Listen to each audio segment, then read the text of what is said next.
الرجيم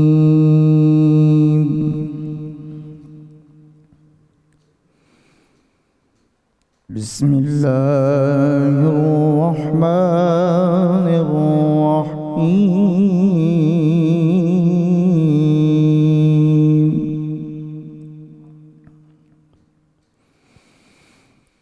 والضحى والليل إذا سجى ما ودعك ربك وما قلى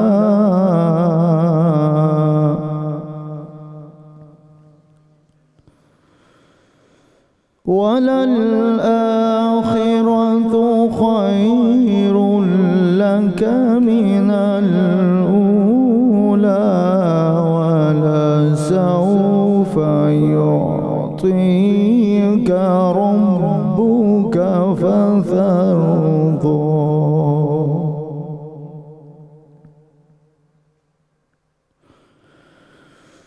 ولسوف يعطيك ربك فترضى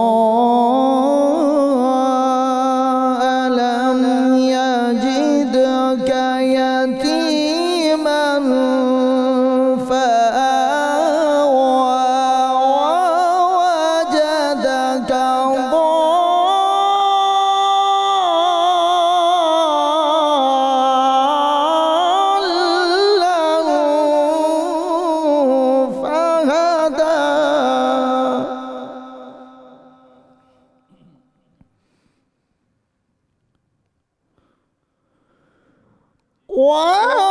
ووجدك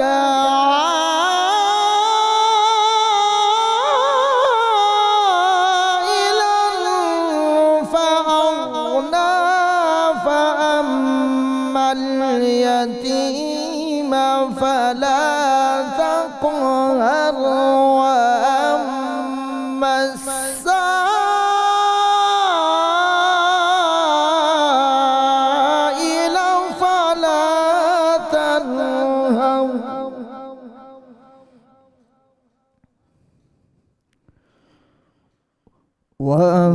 وأما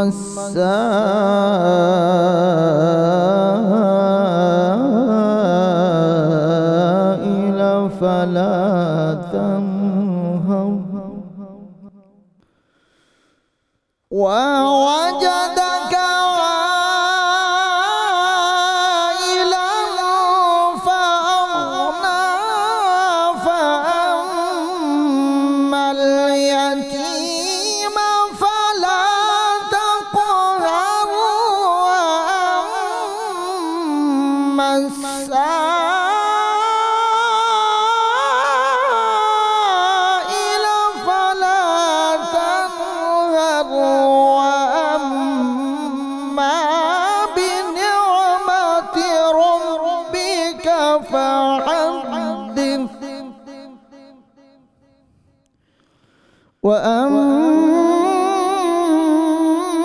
وأما السائل فلا تنهر وأما بنعمة ربك فحدث صدق الله العظيم.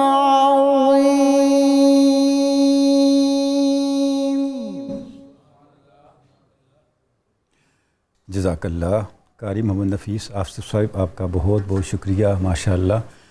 ناظرین کرام السلام علیکم۔ 92 نیوز چینل کی رحمت رمضان ٹرانسمیشن میں آپ کو خوش آمدید کہتے ہیں۔ ناظرین کرام، آج کی رحمت رمضان ٹرانسمیشن میں ہمارا موضوع گفتگو تاریخ اسلام کی حضور اقدس حضور رسالت مآب صلی اللہ علیہ وآلہ وسلم کی حیات پاک کی ایک بہت بڑی شخصیت، آپ کی رضائی والدہ حضرت سیدہ حلیمہ سعدیہ ہیں، جن کی شخصیت کے حوالے سے، جن کے فضائل و مناقب کے حوالے سے، جن کے عظیم مقام کے حوالے سے ہم آج اہل علم کے ساتھ گفتگو کریں گے، اور اس موضوع کی مختلف جہات پر علم آگہی لینے کی اور آپ تک کچھ روشنی پہنچانے کی کوشش کریں گے۔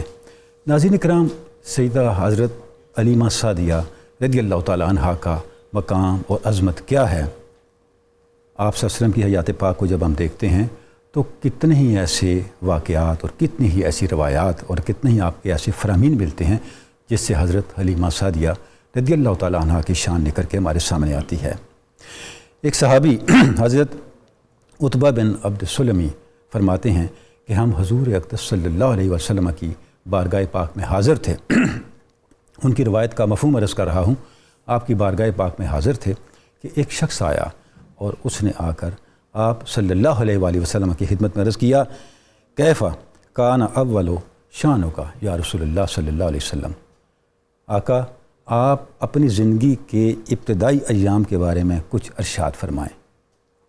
آپ صلی اللہ علیہ وسلم نے جب اپنی زندگی کے ابتدائی ایام کے بارے میں سائل کے سوال کا جواب دینے کے لیے کچھ ارشاد فرمایا تو یہ وہ کچھ تھا جو حضرت حلیمہ سعدیہ کی شخصیت کے ارد گرد گھومتا ہے۔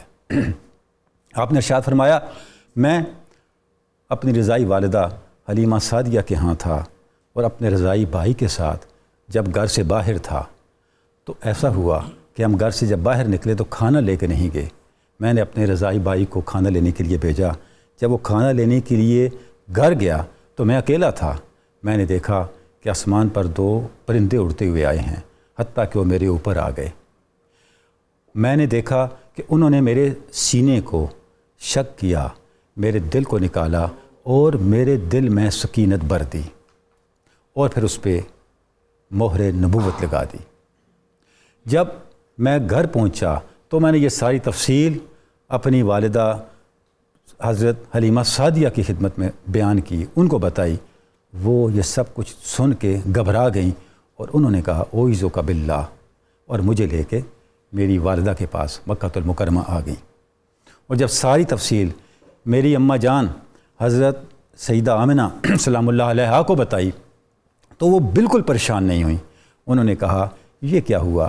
اس سے پہلے جب میرے اس عظیم بیٹے کی ولادت ہوئی تھی تو میں نے ایسے نور دیکھے تھے جن سے شام کے محلات بھی روشن ہو گئے تھے۔ اس روایت کو ناظرین کرام جب ہم دیکھتے ہیں تو کتنی ہی باتیں ہیں، کتنے ہی معارف ہیں جو ہمارے سامنے آتے ہیں۔ بچپن کا کوئی بھی واقعہ بیان کیا جا سکتا تھا، لیکن سائل کا سوال کا جواب دیتے ہوئے حضور رسالت مآب صلی اللہ علیہ وآلہ وسلم نے وہ واقعہ بیان کیا جس کے اندر آپ کی رضائی والدہ حضرت حلیمہ سعدیہ رضی اللہ تعالیٰ عنہ کی شانیں نکھر کے سامنے آ رہی ہیں۔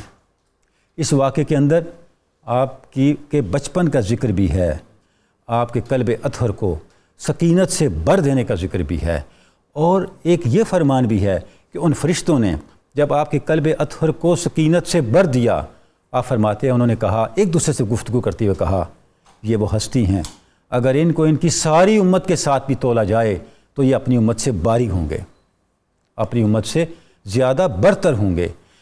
اور اس کے بعد حضرت حلیمہ سعدیہ کا یہ کلمہ، یہ ساری تفصیلات سننے کے بعد کہ اوعیذ کا باللہ، میں آپ کو اللہ کی پناہ میں دیتی ہوں، یہ کلمہ بتاتا ہے حلیمہ سعدیہ کی سوچ کیا تھی، ان کا عقیدہ کیا تھا، ان کا جو ایک ایمانی کیفیت اور ایمانی حال اور ایمانی مقام کیا تھا۔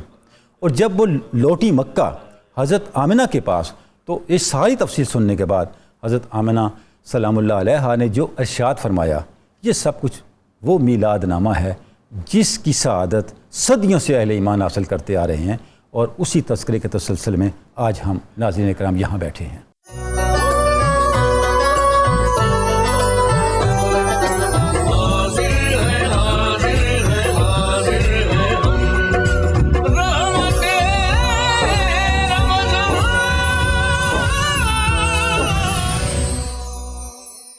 پروفیسر سید احمد خان صاحب کتنی عظیم ہستی ہیں حضرت حلیمہ سعدیہ، جن کی آغوش میں حضور اقدس صلی اللہ علیہ وسلم کا بچپن گزرا، ابتدائی دن گزرے۔ وہ کیا خوب کسی نے کہا کہ حلیمہ میں تیڑے مقدر تو صدقیں تو مدنی دا جھولا جھولیندے بھی ہو سے، سبحان اللہ۔ تو حضرت حلیمہ سعدیہ کے حوالے سے ان کی ابتدائی زندگی، ان کا خاندانی تعارف کچھ ارشاد فرمائیے گا۔ بسم اللہ الرحمن الرحیم اللہم صلی علی محمد وعلی آل محمد وبارک وسلم۔ بہت شکریہ محترم ڈاکٹر تنولی صاحب، اس ذات پاک کا جب ہم ذکر خیر کرنے بیٹھتے ہیں کہ جنہیں سرور دو جہاں صلی اللہ علیہ وسلم کے لب اقدس کو چومنے کا شرف حاصل ہوا، سبحان اللہ۔ صحابہ کرام رضوان اللہ علیہ مجمعین تڑپتے ہوں کہ کسی طرح ہمارا جسم آقا علیہ السلام کے جسم سے مس ہو جائے۔ حلیمہ تیرے نصیب پر قربان، سبحان اللہ۔ تو جب لوری دیتی ہوگی، سینے سے لگاتی ہوگی، سوئے ہوئے کو دیکھتی ہوگی، ان کے ماتھے کو چومتی ہوگی، ان کے لگے کپڑے، ان کے جسم سے لگے کپڑوں کو تو ہاتھ لگاتی ہوگی، تیرے شرف کا کیا سبحان اللہ۔ ڈاکٹر صاحب، اس میں جب ہم حلیمہ سعدیہ سلام اللہ علیہا رضی اللہ عنہا کا ذکر کرنے بیٹھتے ہیں تو قرآن کریم ہمیں اس بات کی طرف لے جاتا ہے کہ اللہ نے جہاں مردوں کو عظمت دی ہے، اس کے ساتھ ساتھ اس نے عورتوں کو بھی اتنی عظمت دی ہے کہ آدم علیہ السلام کے میلاد سے آپ شروع ہوں، کلیم اللہ کا میلاد قرآن میں پڑھیں، حضرت عیسیٰ علیہ السلام کا میلاد قرآن میں پڑھیں، سبحان اللہ۔ حضرت یحییٰ علیہ السلام کا میلاد قرآن میں پڑھیں، تو وہاں پر بھی جہاں اللہ تعالیٰ ان مقدس ہستیوں کا ذکر کرتا ہے، اس کے ساتھ ساتھ کہیں ماؤں کا، بہنوں کا ذکر کر کے عورت کو بھی ایک عظمت عطا کرتا ہے۔ سبحان اللہ۔ سیدہ حلیمہ سعدیہ رضی اللہ عنہا کا ذکر پاک ہمیں اس حقیقت سے بھی آشنا کر رہا ہے کہ اگر نصارہ اپنے نبی علیہ السلام کا میلاد پڑھتے اور جس طرح حضرت مریم سلام اللہ علیہا کے تمام مدارج کو بیان کیا گیا، تو آج صفحہ ارضی پر کوئی بھی عیسیٰ علیہ السلام کو اللہ کا بیٹا یا اللہ نہ کہتا۔ سبحان اللہ، کتنی بڑی بات ہے، سبحان اللہ۔ اور پھر یہاں پر یہ بھی یاد رہے کہ عیسیٰ علیہ السلام تو آئے دنیا میں مبشرم برسول یاتی من بعد اسمہ احمد کا فریضہ لے کر، ان کے کمالات کو دیکھ کر لوگوں نے انہیں خدا کا بیٹا اس لیے کہا کہ ان کا میلاد پڑھنے کا رواج نہ رہا، انہوں نے میلاد شروع نہ کیا۔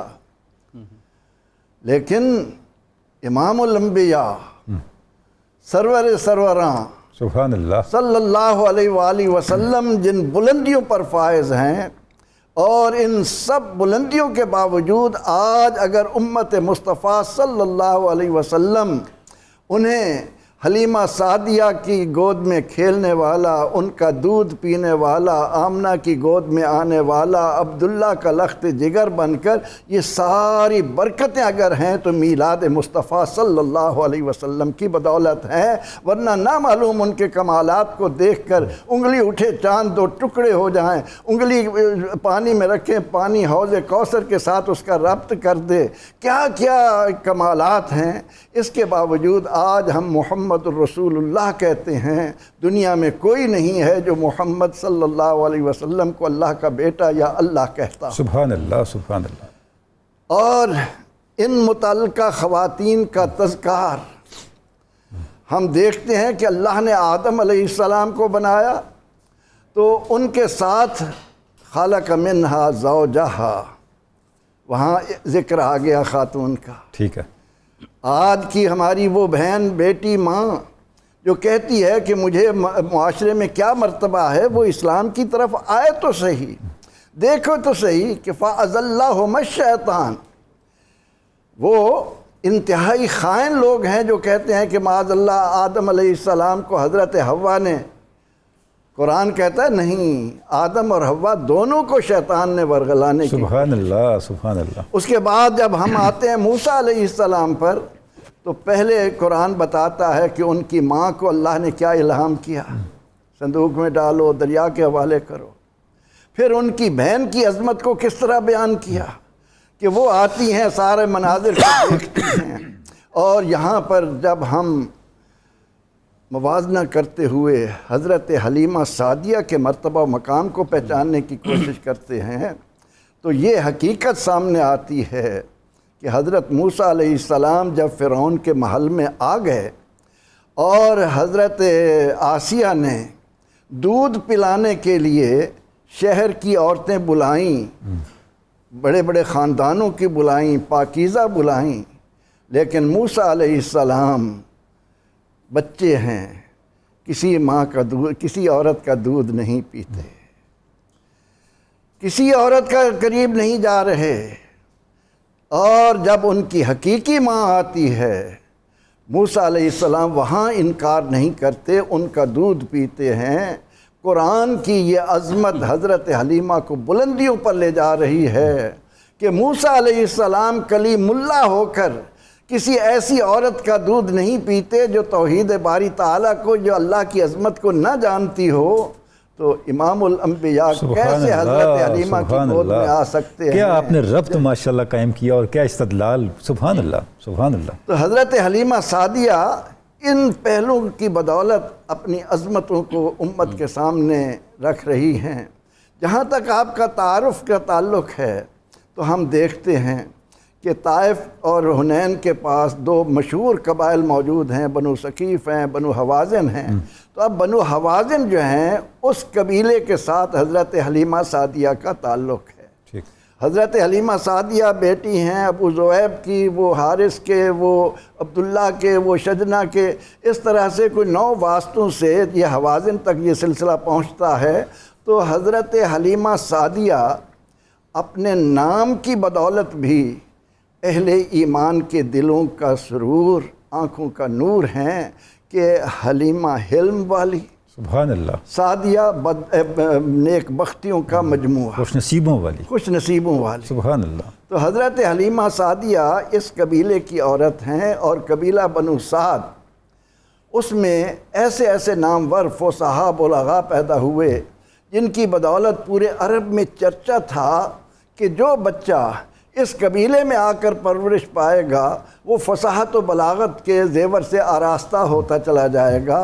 تو اللہ رب العزت نے اپنے محبوب علیہ السلام کا پہلے تو میلاد بیان کیا، وَأَمَّا الْيَتِيمَ فَلَا تَقْهَرْ أَلَمْ يَجِدْكَ يَتِيمًا فَآوَىٰ۔ میں علماء سے کہا کرتا ہوں کہ 12 ربیع الاول کو یہی آیہ کریمہ لے کر بیٹھ جاؤ، وَوَالِدٍ وَمَا وَلَد نہ پڑھو، لا اقسم بہذا البلد نہ پڑھو، اذ اخذ اللہ میثاق النبیین نہ پڑھو۔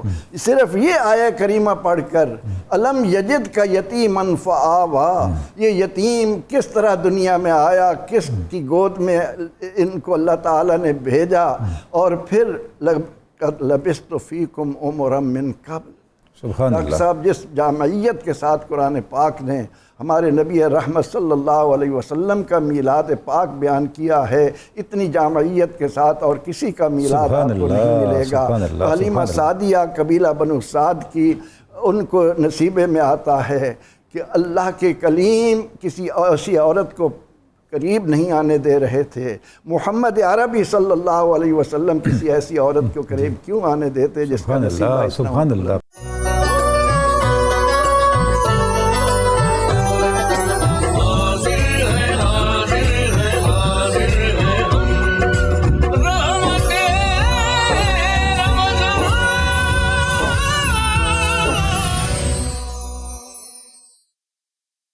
ڈاکٹر صاحب، جب حضرت حلیمہ سعدیہ تشریف لاتی ہیں آپ صلی اللہ علیہ وسلم کو لے جانے کے لیے مکہ المکرمہ، تو کیا منظر ہے، کیا برکتیں ہیں، اس پہ ارشاد فرمائیں کچھ ہمارے ناظرین کے لیے۔ بسم اللہ الرحمن الرحیم، الحمدللہ والصلاة والسلام علی رسول اللہ وعلی آلہ وصحبہ اجمعین۔ بہت شکریہ قبلہ، آپ نے بڑا شاندار اس حوالے سے بڑا ایمان افروز انٹرو دیا ہے۔ جزاک اللہ، اللہ بہت کریم شکریہ۔ اسے اپنی بارگاہ میں قبول فرمائے۔ آمین، آمین۔ اور حضرت قبلہ پروفیسر صاحب نے بڑا ہی خوبصورت آغاز فرمایا اور بڑے شاندار نکات بیان فرمائے، اور بالکل آپ نے برمحل فرمایا اور درست فرمایا ہے کہ حضرت سیدنا عیسیٰ علیہ السلام کے معجزات دیکھ کر لوگوں کی عقل دنگ رہ گئی اور وہ ابن اللہ کہنے پہ مجبور ہو گئے۔ تو جناب رسول اللہ کے کمالات کی تو انتہا کیا ہے. وہ تو بات پھر ابن اللہ سے بھی آگے جانی تھی. تو رسول اکرم نے خود وہاں بند باندھا اور بار بار آقا کریم نے ارشاد فرمایا میں اللہ کا نبی بن کے آیا ہوں, اللہ کا رسول بن کے آیا ہوں.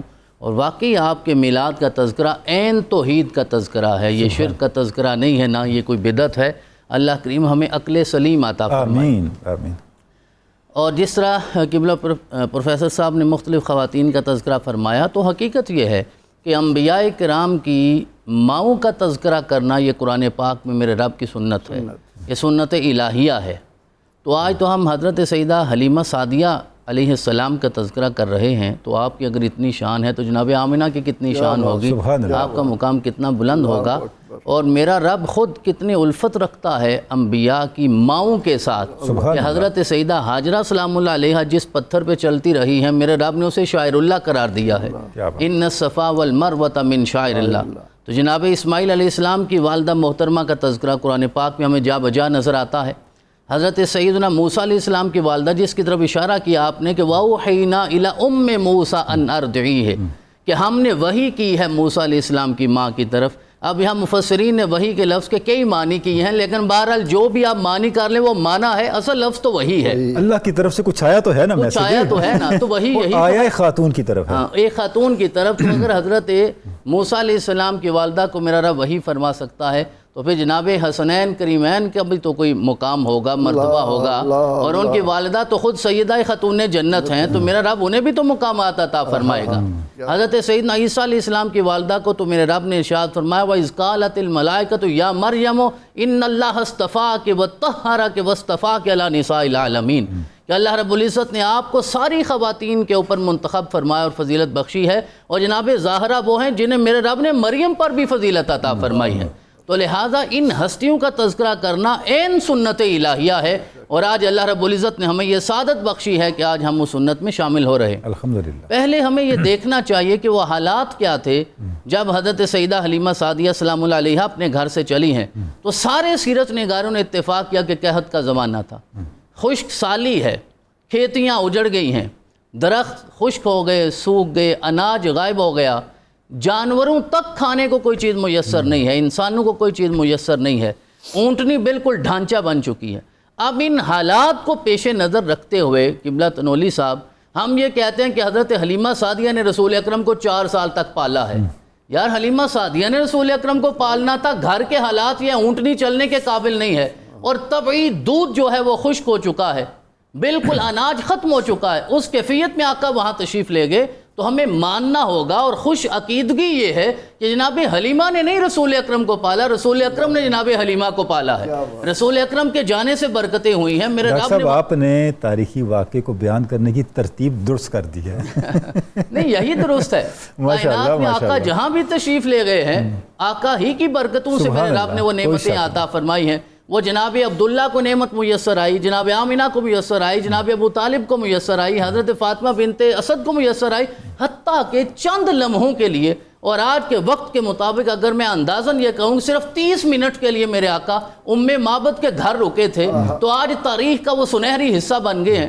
تو میرے آقا نے وہاں وہ بکری پہ جب ہاتھ پھیرا تھا, میرے رب نے انہیں بھی, یہ اللہ کی حکمت ہے قبلہ, میرے آقا وہیں تشریف لے گئے ہیں جہاں زمانہ پہلے لکھتا ہے کھانے کو بھی کچھ نہیں تھا, پینے کو بھی کچھ نہیں, تاکہ پتہ تو چلے کہ میرے آقا کی جانے ہی سے میرے رب نے یہ ساری رحمتیں اور برکتیں عطا فرمائی ہیں. تو ان حالات میں جناب حلیمہ سعدیہ آتی ہیں, اور پھر وہ موسم بہار آ گیا, خزاں نے بالآخر ختم ہونا ہے. اور جب حالات اتنے برے ہو جاتے ہیں, پھر میرے رب کی رحمت بھی زیادہ وسیع ہوتی ہے, کشادہ ہوتی ہے. تو یہاں تو عام رحمت, قرآن پاک نے تو بارش کو بھی رحمت قرار دیا ہے. یہاں بارش نہیں رحمت بن کے آئی, یہاں تو محمد رسول اللہ ہیں جو سر تپا مجسم رحمت بن کے آئے ہیں. تو وہاں یہ ہوتا تھا, بنو سعد قبیلہ سے جب وہ لوگ جاتی تھیں وہاں مکہ میں بچے لینے کے لیے, تو 10 خواتین کا گروہ ہوتا تھا. تو 10 خواتین میں پھر حضرت حلیمہ سعدیہ بھی چلیں. جس طرح میں نے عرض کیا اونٹنی چلنے کے قابل نہیں تھی, اور دوسری خواتین کی اونٹنیاں طاقتور تھیں, وہ آگے گزر گئیں, جناب حلیمہ پیچھے رہ گئیں. یہاں بھی مورخ کو مغالطہ ہو گیا, اور اس نے یہ لکھ دیا کہ حلیمہ کو دیتا کوئی نہیں تھا, اور جناب محمد رسول اللہ کو لیتا کوئی نہیں تھا، تو ان حالات میں جا کے سمجھوتا ہو گیا۔ ایسا نہیں ہے، حقیقت یہ ہے کہ اللہ رب العزت نے اس لمحے پہ حلیمہ کو سعدیہ بنانا تھا، یہ اللہ کی منشا تھی، اللہ کی مرضی تھی۔ میرے رب کی بھی تو کوئی ترتیب ہے نا، میرا رب بھی تو کوئی تدبیر کرتا ہے، ہم اپنی عقل ناقص سے ساری تدبیر کرنے کی کوشش کرتے ہیں۔ پھر جناب حلیمہ سعدیہ جب وہاں پہنچتی ہیں تو سارے سیرت نگاروں نے چند اشعار لکھے ہیں کہ حضرت سیدنا عبد المطلب علیہ السلام کو ہاتف غیبی سے یہ آواز آئی تھی کہ یہ جو حلیمہ آئی ہے یہ ربانی انتظام ہے، یہ میرے رب کا انتظام ہے کہ حلیمہ نے یہاں اس کیفیت میں پہنچنا ہے۔ دیکھیں 8 سال میں قبلہ مکہ فتح ہو گیا، ہجرت کے 8 سال بعد، آج تک کوئی ایسا انقلاب جو صرف 8 سال میں آیا ہو۔ قطعاً نہیں۔ آپ تو ماشاءاللہ دانشور بھی ہیں، مفکر بھی ہیں، حضرت اقبال کی وراثت کے امین بھی ہیں، آپ ہمیں بتائیے تاریخ انسانیت میں اتنا جلدی کوئی انقلاب آیا ہو؟ 8 سال میں صرف یہ انقلاب بپا ہوا۔ ڈاکٹر صاحب 8 سال میں تو لفظ انقلاب کی سمجھ نہیں آتی قوم کو۔ بالکل صحیح، انقلاب آنا تو دور کی بات ہے، شاید آپ ایسی مثال نہ لا سکیں۔ پاکستان بننے میں 100 سال لگ گئے۔ بالکل صحیح، درست فرما رہے ہیں آپ۔ تو ربانی انتظام تھا، جناب حلیمہ سعدیہ نے وہاں پہنچنا تھا، اونٹنی نے پیچھے رہنا تھا، یہ اللہ کی حکمت تھی۔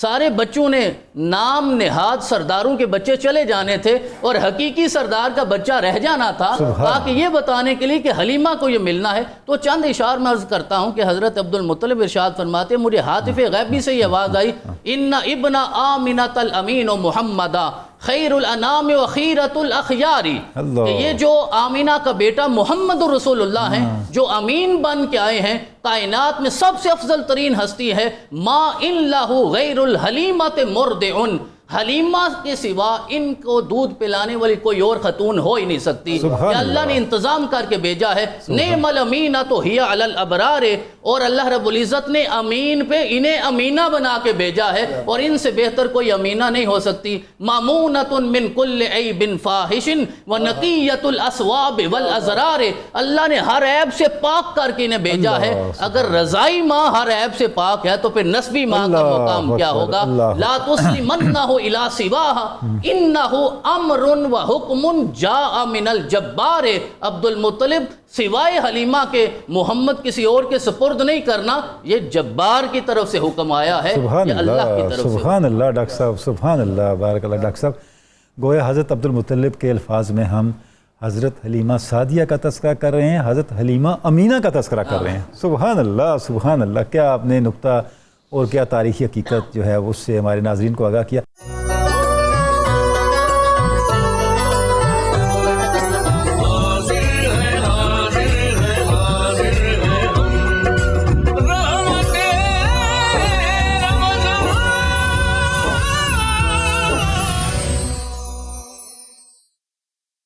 پروفیسر واصل اویس صاحب، جب آپ سیدہ حلیمہ سعدیہ امینہ آپ صلی اللہ علیہ وسلم کو لے کے چلیں، اپنے گھر پہنچیں، آپ صلی اللہ علیہ وسلم کی آمد ہوئی، جیسے ابھی ڈاکٹر صاحب فرما رہے تھے کہ حضور رسالت مآب نے پالا، تو کیا برکتیں سامنے آئیں؟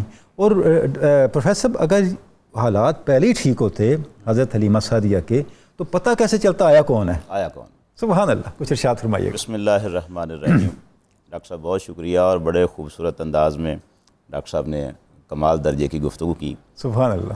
میں عرض کرتا ہوں کہ نبی اکرم صلی اللہ علیہ وآلہ وسلم کے بارے میں وہ جو بڑا خوبصورت شعر ہے اعلیٰ حضرت کا، نعمتیں بانٹتا جس سمت وہ ذیشان گیا، اور پہلے دن سے منشی رحمت کا قلمدان گیا۔ پہلے دن سے سرکار دو عالم صلی اللہ علیہ وسلم نے تو جدر جدر سے گزرنا ہے، کرم بھی کرتے جانا ہے۔ سبحان اللہ، سبحان اللہ۔ حضور سید عالم صلی اللہ علیہ وسلم کو حضرت حلیمہ سعدیہ رضی اللہ تعالیٰ عنہ نے جب لیا ہے اور یہاں مکہ مکرمہ سے چلنے لگی ہیں، تو اس وقت ان کے ذہن میں یہ خیال آتا ہے کہ پہلے میں خانہ کعبہ کا طواف کر لیتی ہوں، پھر یہاں سے جاؤں گی۔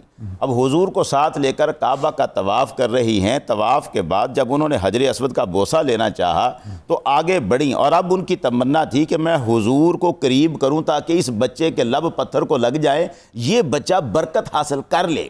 یہ حضرت حلیمہ سعدیہ کے ذہن میں تو یہ تھا، نہیں جانتی تھی کہ حجر اسود تو خود اس برکت کا منتظر بیٹھا ہوا ہے۔ اللہ اکبر۔ اس لیے تفسیر مظہری میں قاضی ثناء اللہ پانی پتی نے بڑا خوبصورت لکھا ہے، وہ کہتے ہیں کہ جس وقت حلیمہ سعدیہ نے حضور کو پتھر کے قریب کرنا چاہا، خرج الحجر الاسود من مکانہ والتصق بوجہ الکریم، حجر اسود اپنی جگہ سے ہلا اور حضور کے ہونٹوں سے چمٹ گیا۔ سبحان اللہ۔ وہ خود حضور کا بوسہ لینے کے لیے یہاں سے آغاز ہو رہا تھا کہ یہ تو برکتوں والا نبی ہے، جدھر سے گزرتا چلا جائے گا برکتیں ہی بکھیرتا جائے گا۔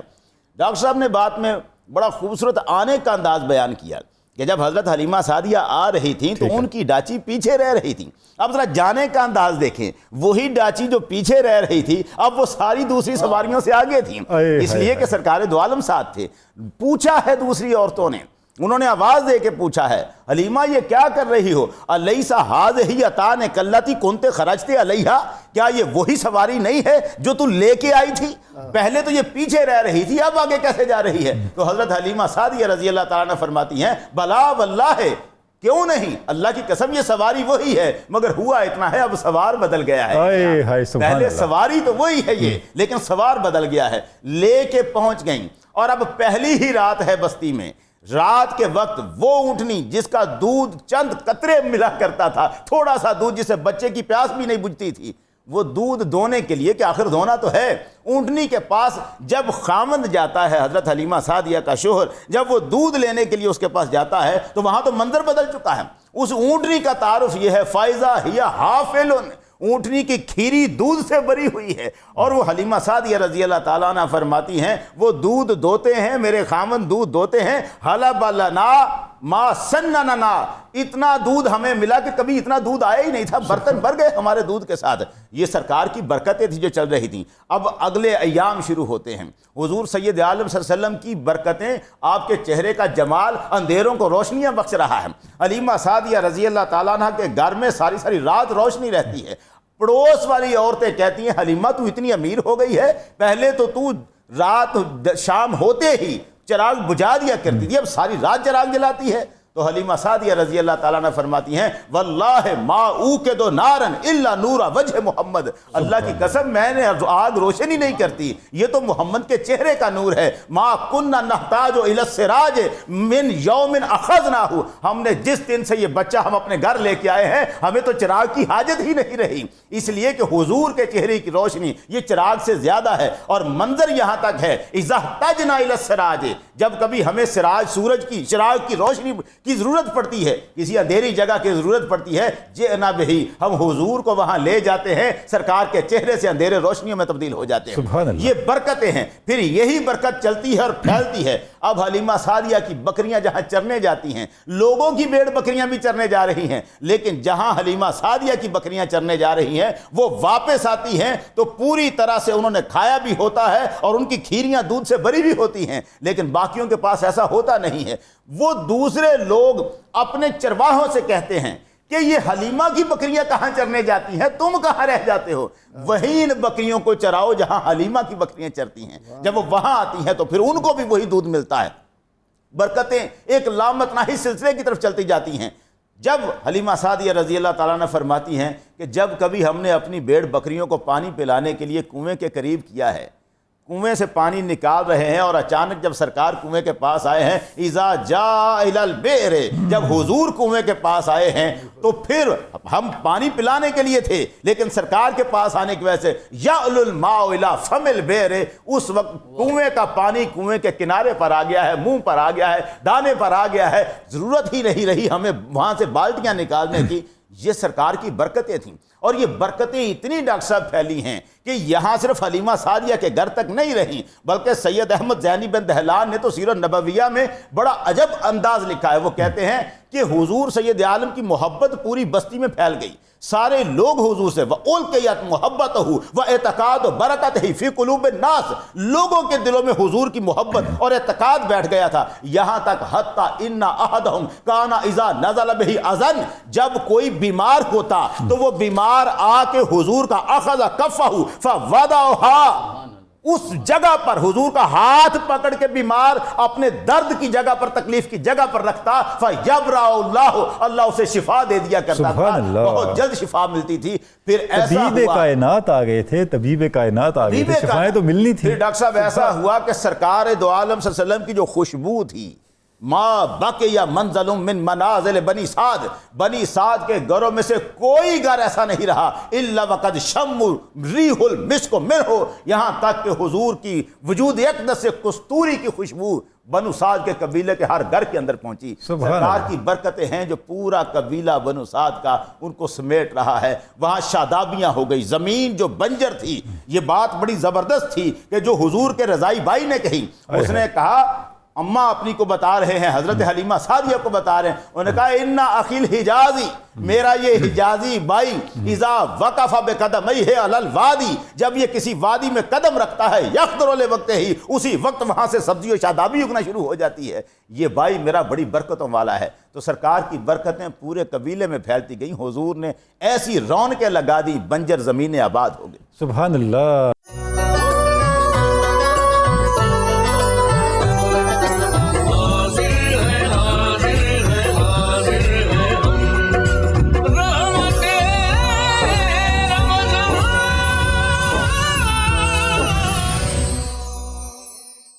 پروفیسر صاحب، جب حضرت حلیمہ سعدیہ حضور کو لے گئیں، پھر کس طرح پرورش کی، کس طرح آپ کی نگہداشت کی؟ وہ کسی نے بڑا خوبصورت لکھا ہے نا کہ نوا کے سجا کے تے سرما پوا کے، تھوڑی ہلا کے ہسیندی بھی ہوسیں، تے انگلی نہ پا کے تو ویڑے دے اندر خدا دے سجن کو ٹوریندی بھی ہوسیں۔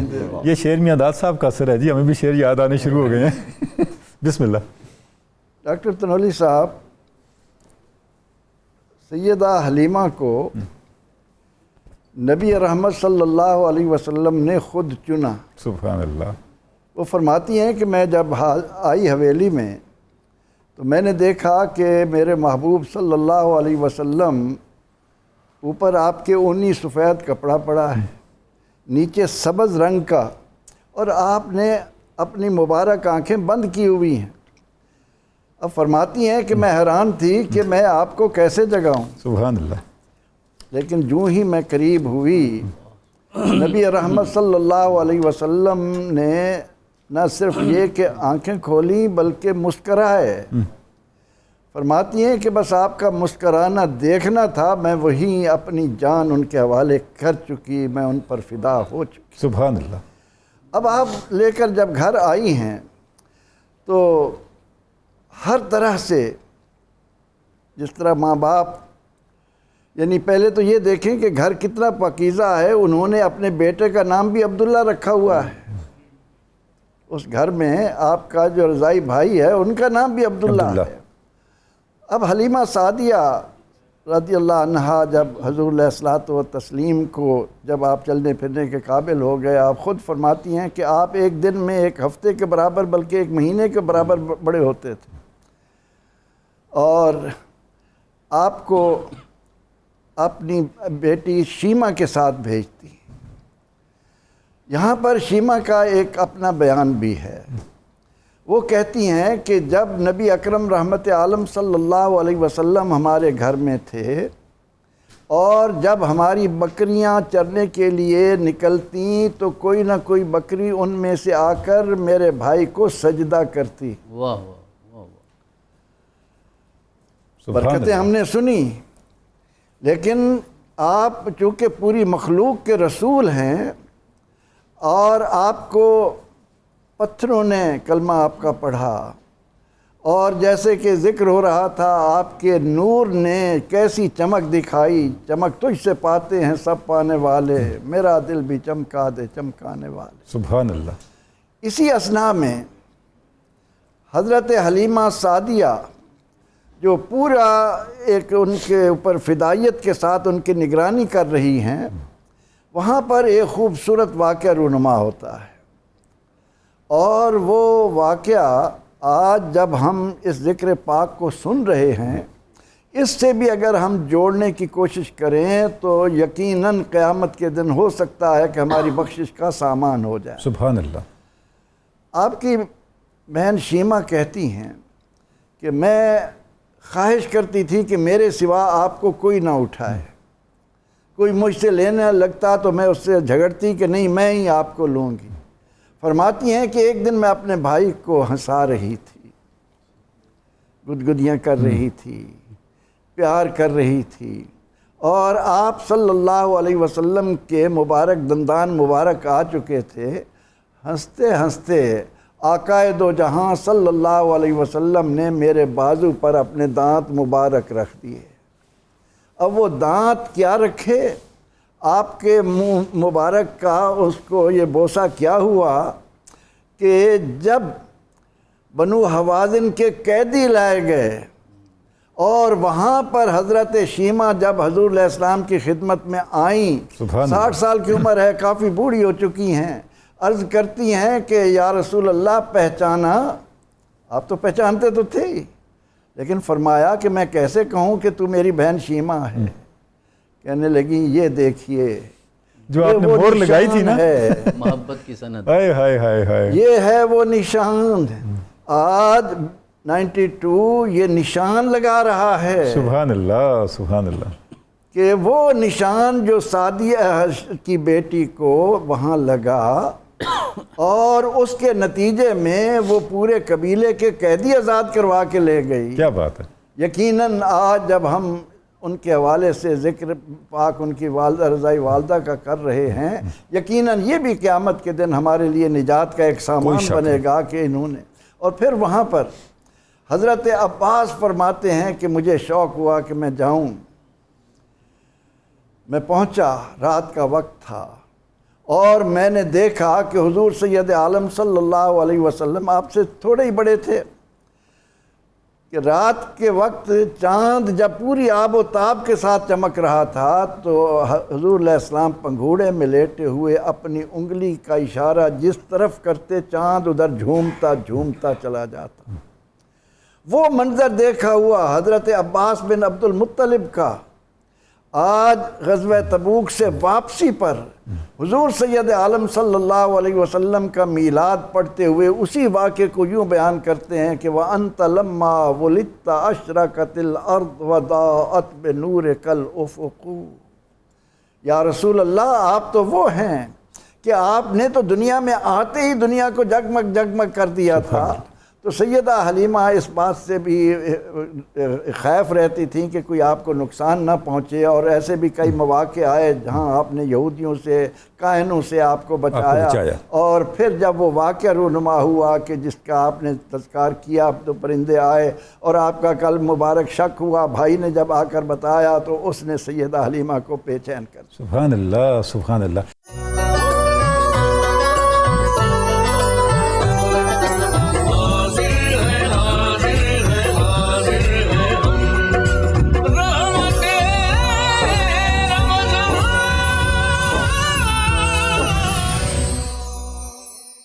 یہ بھی ایک غلط فہمی ہے تاریخی کہ حضرت حلیمہ کو کوئی بچہ نہیں مل رہا تھا اور آپ صلی اللہ علیہ وسلم کو کسی نے لیا نہیں۔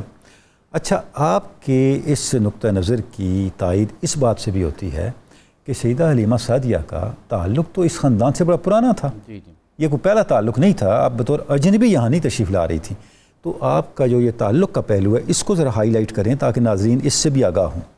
حضور والا تعلق اتنا پرانا تھا کہ وہ جب وعدہ الست ہوا تھا عالم ارواح میں، مجھے لگتا ہے یہ اس وقت کا تعلق تھا۔ اس کے بغیر تو یہاں تعلق ہو ہی نہیں نہ سکتا۔ یہ کیوں کہ رسول اکرم نے ارشاد فرمایا کہ ارواح مجندہ کی اصطلاح یہ ہے۔ تو آپ تعلق کی ایک فطری بنیاد بتا رہے ہیں۔ حضور والا ارواح مجندہ کی اصطلاح ہے، کہیں نہ کہیں تو عالم ارواح میں ہماری بھی تنولی صاحب سے ملاقات ہوئی تھی، سبحان تو اللہ۔ آج ہمیں آپ کے سامنے زانوِ تلمس طے کرنے کا موقع مل رہا ہے۔ سبحان اللہ۔ تو ان ہستیوں کی ارواح بھی مجندہ ہیں، ان کے اجسام بھی مجندہ ہیں۔ کیا بات۔ تو میرے رب نے یہاں ملاقات کا اہتمام فرمایا، اور جس کی طرف قبلہ پروفیسر صاحب نے اشارہ کیا نا کہ حضرت حلیمہ سعدیہ کے بیٹے کا نام بھی عبداللہ ہے، تو یہ روایات میں آتا ہے کہ آپ کے خاوند محترم جن کا نام حارث ہے، انہوں نے اپنے بیٹے کا نام عبداللہ رسول اکرم کے والد گرامی کی نسبت سے رکھا تھا، سبحان کہ اللہ۔ حضرت سیدنا عبد المطلب کے ساتھ ان کی قدیمی محبت تھی، گہری رفاقت رہی ہے، جس کی وجہ سے جناب عبداللہ کی نسبت سے انہوں نے اپنے بیٹے کا نام بھی عبداللہ رکھا۔ یہاں لوگوں کو رسول اکرم کے والدین کا ایمان نظر نہیں آتا، یہاں تو حضرت حلیمہ سعدیہ کا بیٹا بھی عبداللہ ہے، یعنی اللہ کا بندہ ہے۔ سبحان ہم اللہ۔ صرف ناموں پہ غور کر لیں تو بہت ساری کنفیوژنز ختم ہو سکتی ہیں، ایسا ہی ہے۔ لیکن جب میرا رب دستگیری فرمائے، توفیق عطا فرمائے، پھر ہی تو روشنی نظر آتی ہے۔ ڈاکٹر صاحب ابھی پروفیسر جس واقعے کا ذکر کر رہے ہیں، یہاں پروفیسر نے اپنی گفتگو ختم کی تو حضرت حلیمہ سعدیہ نے کیا فرمایا؟ میں اللہ کی پناہ میں دیتی ہوں آپ کو۔ اللہ کی پناہ۔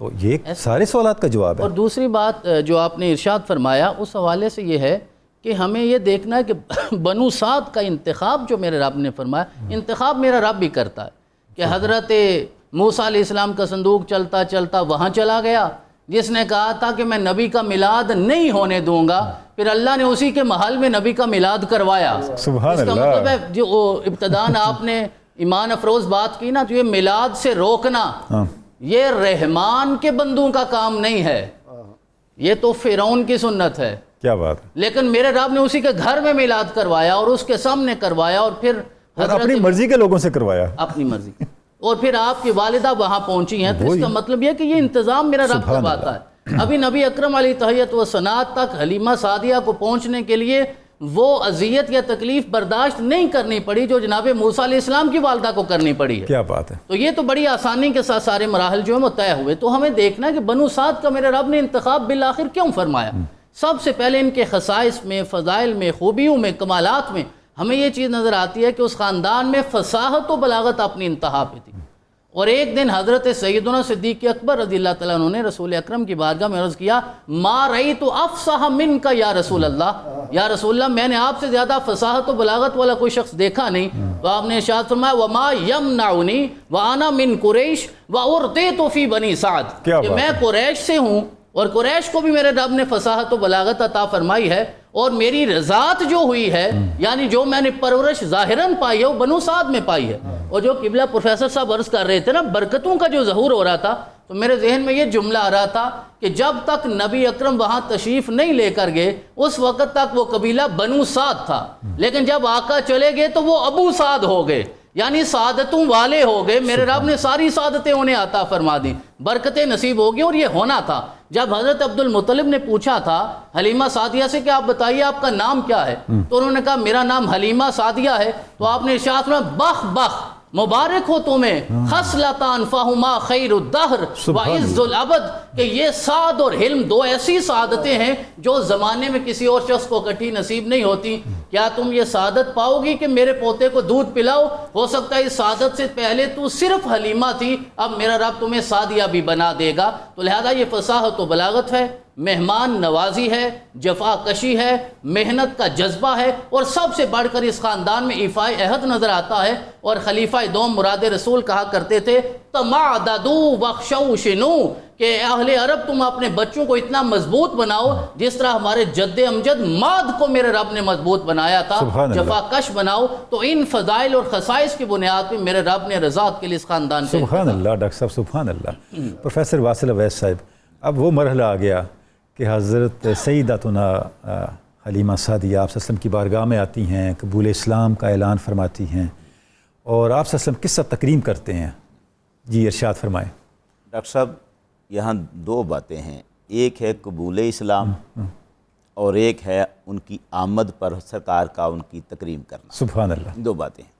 جہاں تک یہ قبول اسلام کا تعلق ہے تو جتنی گفتگو ابھی تک ہوئی ہے ذرا اسی کو دیکھیں تو یہ گھر تو پہلے ہی اسلام والا ہے۔ سبحان اللہ۔ یعنی حارث نے اپنے بیٹے کا نام بھی عبداللہ رکھا ہے، حارث کے والد کا نام بھی عبداللہ ہے۔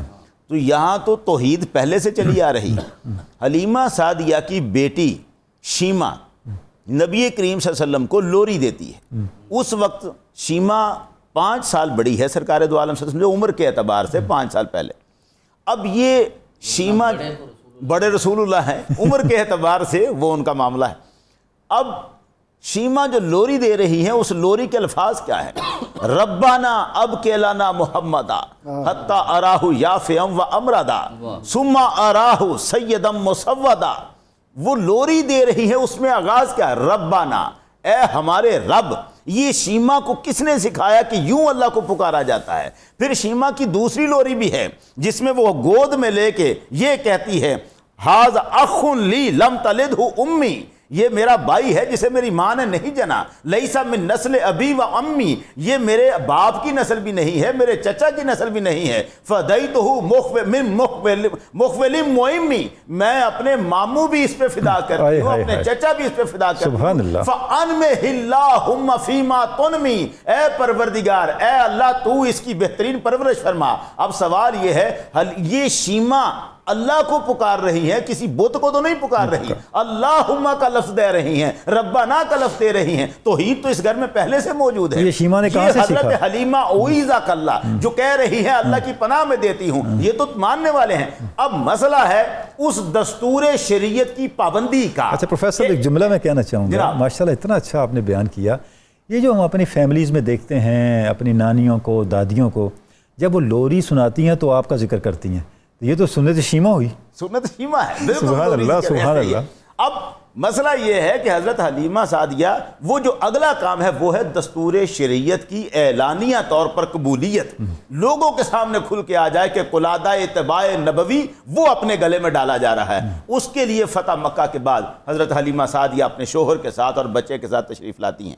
یہ تو ہوا کہ وہاں آ کر پھر قبول اسلام ہو گیا، لیکن حلیمہ سعدیہ رضی اللہ تعالیٰ عنہ اس وقت پہلی دفعہ نہیں آئی تھی۔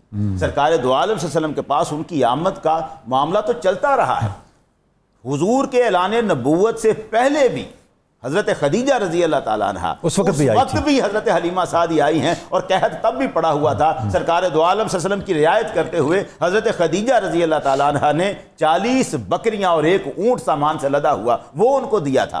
پھر وہ گاہے گاہے آتی رہی ہیں، یوم خیبر پر بھی تشریف لائی ہیں حضرت حلیمہ سعدیہ، لیکن مسئلہ یہ ہے کہ جس وقت بھی وہ آئی ہیں سرکار دو عالم صلی اللہ علیہ وسلم کا دستور یہ رہا ہے فقام الیہا، اٹھ کے آگے بڑھ کے استقبال کیا ہے، اور پھر بسطا لہا رداءہ، اپنی چادر مبارک کندھے سے اتار کے بچھائی ہے، حتی جلست علیہ، یہاں تک کہ حلیمہ سعدیہ اس چادر پر بیٹھی ہیں، سرکار نے چادر پر بٹھایا ہے، تحفے تحائف نظر کیے ہیں، جب بھی آئی ہیں سامان سے لاد کر سبحان بھیجا اللہ، ہے، خالی نہیں بھیجا، خالی نہیں بھیجا، اور ان کے سامنے ادب سے بیٹھی ہیں اور بیٹھے ہیں سرکار دو عالم۔ اور جب ان کی بعد میں وفات کی خبر بھی ملی تھی تو سرکار کی آنکھیں آنسوؤں سے بھر گئی تھیں۔ حضور سید عالم صلی اللہ علیہ وسلم امی امی کہہ کر آپ کی طرف لپک کے جایا کرتے تھے۔ یہ آپ کا اٹھ کے تکریم کرنا، اپنی ماں کہہ کر بلانا، سبحان اللہ۔ یہ تو قرآن نے لفظ دے دیا تھا کہ جو دودھ پلانے والی ہے ان کو ماں کا لفظ قرآن نے دیا ہے، وَأُمَّهَاتُكُمُ اللَّاتِي أَرْضَعْنَكُمْ، وہ جو تمہاری مائیں ہیں جو دودھ پلاتی ہیں، تو ماں کا لفظ دیا ہے قرآن نے، اس لفظ کے اندر ہی وہ سارا ادب، وہ سارا سٹیٹس چھپا ہوا ہے۔ تو نبی اکرم صلی اللہ علیہ وسلم نے اس کی بھرپور رعایت کی اور محبت کے ساتھ پیش آئے ہیں جب بھی حضرت حلیمہ سعدیہ سبحان رضی اللہ اللہ، سبحان اللہ پروفیسر، سبحان اللہ۔ اچھا پروفیسر یہ ہم دیکھتے ہیں کہ یہ بھی اسلام کی شان ہے، اور حضور رسالت مآب صلی اللہ علیہ وآلہ وسلم کی شفقت اور رحمت للعالمین ہے کہ جیسے پروفیسر صاحب نے اپنی گفتگو کے شروع میں فرمایا تھا کہ اسلام نے عورت کو کیا سٹیٹس دیا ہے، یہ جو رضائی والدہ کا سٹیٹس ہے یہ بھی تو اسلام نے اناؤنس کیا ہے، اسلام نے اناؤنس کیا، بالکل۔ یعنی اس سے پہلے ہمیں یہ اتنی تکریم نظر نہیں آتی، ایک سرونٹ کی حد تک لوگ ڈیل کرتے تھے اس طرح کی خواتین تھے کو، لوگ، اور بس بیچتے تھے، معاوضہ ہوتا تھا اور اس کے علاوہ اس کا کوئی گویا کہ ملازمہ ہے خدا نخواستہ، لیکن اسلام نے اس ملازمہ کی حیثیت سے اٹھا کے اس تقدس پہ پہنچا دیا کہ حضور خود کھڑے ہو رہے ہیں، کھڑے ہوئے اور چادر بچھا رہے ہیں، مبارک جو ہے وہ بچھائی ہے اور اس کے اوپر بٹھایا ہے، سبحان اللہ، سبحان اللہ، اس پہ بٹھا کے اور پھر آپ آگے جو ہیں وہ اس کر رہے ہیں۔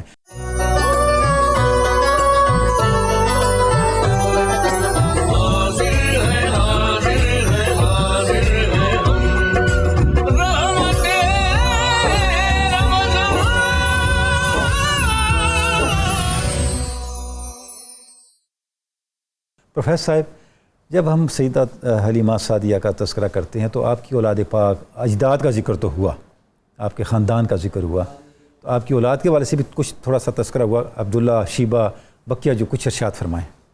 پروردگار عالمین نے سیدہ حلیمہ کو 4 بچوں سے نوازا، سبحان اللہ۔ عبداللہ، حذافہ اور شیمہ اور انیسہ۔ انیسہ، ٹھیک۔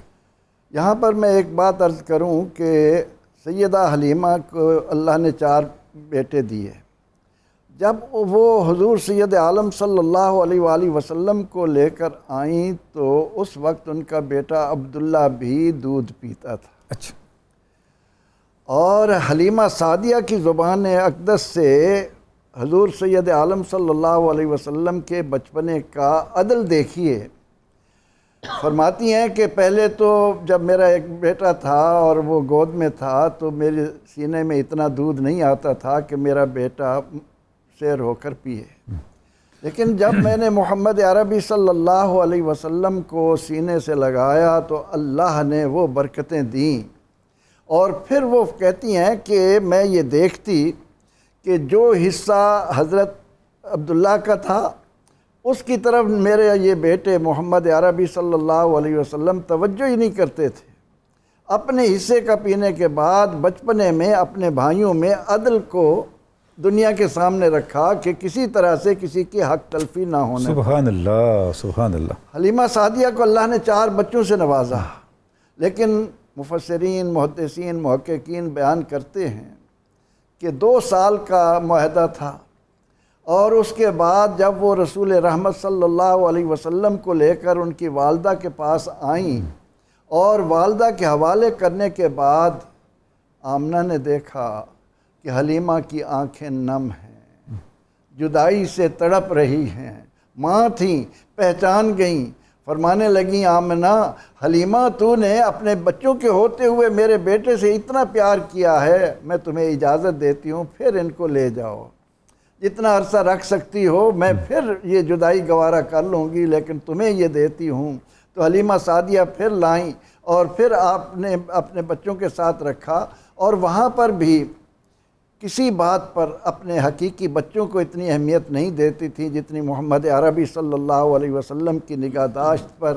فرماتی ہیں کہ اللہ تعالیٰ نے مجھے بکریوں سے دودھ اتنا دیا، اور میں حضور علیہ السلام کی نظر اتارنے کے لیے دودھ بھی تقسیم کرتی، لوگوں میں مکھن بھی بانٹتی رہتی، لسی بھی ان کو دیتی رہتی تاکہ میرا بیٹا جو ہے نظر سے محفوظ رہے۔ سبحان اللہ۔ اور آپ کی بیٹی شیمہ بیان کرتی ہیں کہ جب رسول اللہ صلی اللہ علیہ وسلم چلنے والے ہو گئے تو میں بکریاں چرانے کے لیے ضد کرتی کہ میں ان کے بغیر نہیں جاؤں گی۔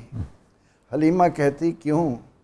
کہنے لگی امی باہر بڑی گرمی ہے، لیکن جب میرا یہ بھائی میرے ساتھ ہوتا ہے تو بادل ہم پر سائبان بن کر رہتے ہیں، اس لیے میں چاہتی ہوں کہ میرے بھائی کو میرے ساتھ بھیجیں، میں ان کو لے کر جاؤں گی۔ تو اللہ تعالیٰ نے انہیں 4 بچے عطا کیے، اور ان میں سے زیادہ تر شیمہ کا تذکرہ زیادہ علماء نے ہمارے سامنے رکھا ہے، اور ان کی ملاقات بھی ثابت ہے، اور صحابہ کرام رضوان اللہ علیہ مجمعین نے ان کا جس طرح سے احترام کیا جب انہیں معلوم ہوا کہ یہ حضور علیہ الصلوۃ والتسلیم کی رضائی بہن ہیں، تو اپنے اپنے حصے کے قیدی سب نے کہا کہ بڑی خوشی کے ساتھ سارا کچھ واپس کرنے کے لیے تیار ہو گئے۔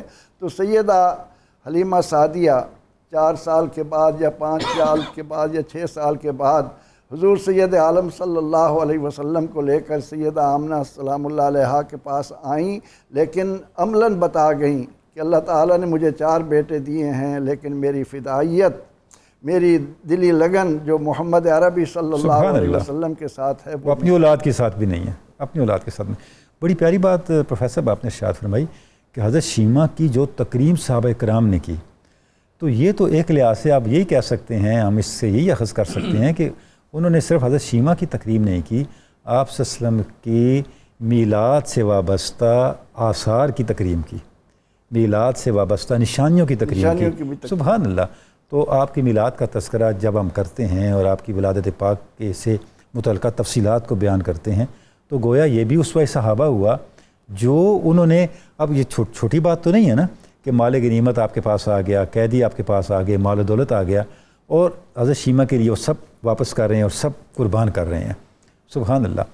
ڈاکٹر صاحب آپ کا انتقال، سیدہ حلیمہ سعدیہ کا، آپ کی تدفین، آخری ایام، اس پہ کچھ ارشاد فرمائیں۔ حضور والا آپ کے انتقال کے حوالے سے روایات تو 2 ہیں، جی، لیکن جو زیادہ معروف ہے وہ یہ ہے کہ جس سال مکہ فتح ہوا یعنی 8 ہجری، اس میں آپ کا انتقال ہوا، آپ کا وصال ہوا رسول اکرم علیہ تحیت و ثنا کی ظاہری حیات طیبہ میں، یعنی آپ کی ظاہری حیات طیبہ میں آپ کی 3 ماؤں کا انتقال ہوا ہے۔ اللہ حضرت سیدہ آمنہ کا بھی ہوا، جناب فاطمہ بنت اسد کا بھی ہوا، اور جناب حلیمہ سعدیہ کا بھی ہوا۔ سبحان اللہ۔ اور یہ 8 ہجری کی بات ہے جس سال میں مکہ فتح ہوا، اور پھر آپ کو جنت البقیع میں دفن کیا گیا ہے۔ تو آپ کی آج بھی قبر مبارک وہاں ہے اور لوگ حاضر ہوتے ہیں اور برکت کے لیے دعائیں کرتے ہیں۔ آج کے موضوع کے حوالے سے چند باتیں میں مزید عرض کرنا چاہوں گا کہ جو ہمیں یہ سمجھنا چاہیے کہ نبی اکرم علیہ تحیۃ و ثناء کی ذات کے ساتھ وابستہ جتنی ہستیاں ہیں، اور آخر میں آپ نے جو میلاد پاک کا اشارہ بھی فرمایا، یہ ساری ہستیاں عام نہیں ہیں، یہ اللہ رب العزت کی نشانیاں ہیں، شاعر اللہ ہیں اور آیات اللہ ہیں۔ اگر حضرت صالح علیہ السلام کو جو اونٹنی ملتی ہے وہ آیت من آیات اللہ ہو سکتی ہے، تو اللہ رب العزت نے رسول اکرم کو جو رشتے عطا فرمائے ہیں اور ان رشتوں نے ثابت کیا ہے کہ رسول اکرم کے ساتھ محبت کیسے کرنی ہے۔ اب ذرا دیکھیے ان ہستیوں کی عظمت پہ ہم قربان جائیں کہ ظاہری طور پہ رسول اکرم کا نسبی اور نسلی اور جسمانی نہ کوئی بھائی ہے نہ بہن ہے، لیکن جناب شیمہ کو اور شیمہ کو جو دونوں طرح بولا جاتا ہے، انہیں رب رحمان نے رسول اکرم کی قیامت تک کے لیے بہن بنا دیا ہے، اور جناب عبداللہ کو بھائی بنا دیا ہے۔ اور رسول اکرم نے تبھی انصاف فرمایا تھا اس کیفیت میں کہ آپ نے اپنے بھائی کے حصے کا دودھ بھی نہیں پیا تھا، یعنی صادق و امین جو ہوئے، صادق و سبحان اللہ، وہ امانتداری تو دکھانی تھی ہی عدل و انصاف قائم کرنے کے لیے نا، اس سے زیادہ عدل و انصاف کی بات کیا ہو سکتی ہے۔ اور جب رسول اکرم اس گھر میں ہے، اور یہ ابتداً بات پروفیسر صاحب نے اشارہ کیا کہ رسول اکرم کی ظاہری جو نشو و نما ہے اتنی جلدی ہو رہی تھی، اتنی جلدی ہو رہی تھی کہ 9ویں مہینے میں رسول اکرم نے کلام کرنا بھی شروع کر دیا تھا۔ اور فصاحت و بلاغت کا عالم یہ ہے کہ رسول اکرم نے سب سے پہلے اپنی زبان سے جو الفاظ ادا کیے وہ یہ تھے، اللہ اکبر کبیرہ والحمد للہ کثیرہ وسبحان اللہ بکرۃ واصیلا، یعنی پہلا کلمہ ہی اعلان توحید ہے، پہلا کلمہ یہ اعلان توحید ہے، اعلان آقا آئے ہی اسی مقصد کے لیے ہے، اور یہ میلاد بھی اعلان توحید ہی ہے، مباہلہ بھی اعلان توحید ہی ہے۔ رسول اکرم جہاں بھی تشریف لے گئے اعلان توحید کے لیے گئے ہیں، اور یہ سارے فرزندان توحید ہیں جو رسول اکرم کے قدموں میں شامل ہیں۔ اور پھر آقا عرض کرتے تھے لا الہ الا اللہ قدوسا قدوسا ونامت العیون والرحمن لا تاخذہ سنۃ ولا نوم، کہ آنکھیں سو جاتی ہیں وہ رحمان نہیں سوتا۔ یہ رسول اکرم علیہ تحیۃ وثناء جب ظاہری طور پہ 9 ماہ کے ہیں، آقا اس وقت ارشاد فرما رہے ہیں، اور جو آپ نے اشارہ فرمایا کہ پہلے 2 سال آقا رہے، پھر جناب حلیمہ سعدیہ کی تڑپ دے کر حضرت سیدہ آمنہ نے کہا 2 سال اور لے جاؤ، قربان جائیں اس حوصلے پہ جناب آمنہ کے کہ ظاہری طور پہ 6 سال ساتھ رہی ہیں، 4 سال حلیمہ سعدیہ کو اپنے اختیار کے ساتھ دے دیا ہے۔ سبحان اللہ، تو یہ بھی تو حوصلہ ہے جو میرے رب نے انہیں عطا فرمایا۔ اور دوسری بات یہ ہے، یہ بھی ہمیں سمجھنی چاہیے کہ یہ ہستیاں صرف مشن رسالت کی محافظ نہیں تھیں، یہ بدن رسالت کی محافظ ہیں، جسم رسالت کی محافظ ہیں، رسول اکرم کے وجود کی محافظ ہیں۔ تو جو وجود کی محافظ ہوں ان کے ایمان کے لیے روایات نہیں تلاش کیا کرتے، اللہ نے درایت نہیں انہیں مومن بنایا ہے۔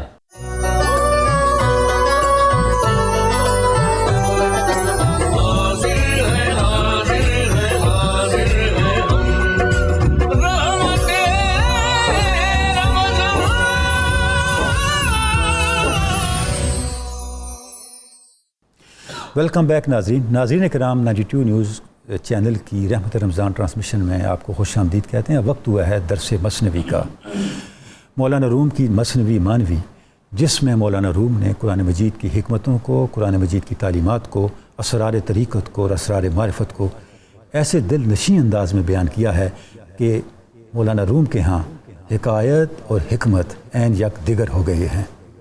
وہ مولانا روم جن کا تذکرہ کرتے ہوئے، اپنا جن کو مرشد قرار دیتے ہوئے، علامہ اقبال یہ کہتے ہیں پیر رومی مرشد روشن ضمیر، وہ پیر رومی جو مرشد روشن ضمیر ہیں، کاروان عشق و مستی را امیر، کہ عشق اور مستی کے جتنے مسافر ہیں، جتنے کارواں ہیں، انہوں نے کسی کو اپنا رہنما بنایا ہے تو وہ مولانا روم ہیں۔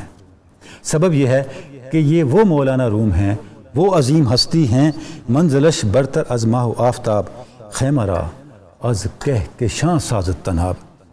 یہ وہ ہستی ہیں کہ جن کی منزلیں اتنی بلند ہیں کہ ان کی منزلیں ماہ و آفتاب سے بھی آگے ہیں۔